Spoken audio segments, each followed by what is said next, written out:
વિધાનસભાના નાયબ મુખ્ય દંડક કૌશિકભાઈ વેકરિયાના અધ્યક્ષસ્થાને અમરેલીના કુકાવા વડિયા તાલુકાના નવા ઉજળા ચોકી રોડના ખાતમુહૂર્તનો કાર્યક્રમ વિધિવત રીતે સંપન્ન થયો। સમગ્ર ગુજરાતમાં વિકાસ કાર્ય શરૂ છે। ગુજરાત વિધાનસભાના નાયબ મુખ્ય દંડક અને અમરેલી કુકાવા વડિયાના ધારાસભ્ય કૌશિકભાઈ વેકરિયાની ઉપસ્થિતિમાં અમરેલીના કુકાવા વડિયા તાલુકાના નવા ઉજળા ચોકી રોડના ખાતમુહૂર્તનો કાર્યક્રમ વિધિવત રીતે યોજાયો હતો।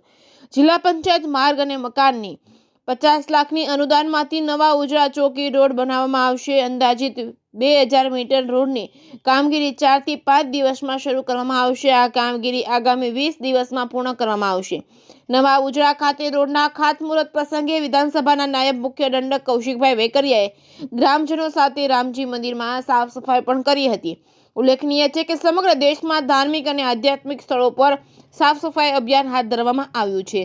કુકાવા વડિયા તાલુકાના નવા ઉજળા ચોકી રોડના ખાતમુહૂર્ત પ્રસંગે વિધાનસભાના નાયબ મુખ્ય દંડક કૌશિકભાઈ વેકરિયાએ જણાવ્યું હતું, આ રોડનો પ્રશ્ન વર્ષોથી વણ ઉકેલ્યો હતો। હવે નવો રોડ બનવાની કામગીરી શરૂ થશે એટલે ગ્રામજનોના વર્ષો જૂના રોડના પ્રશ્નોનું નિરાકરણ આવશે। વધુમાં તેમણે જણાવ્યું હતું કે આ કામગીરી આગામી 20 દિવસમાં પૂર્ણ કરવામાં આવશે।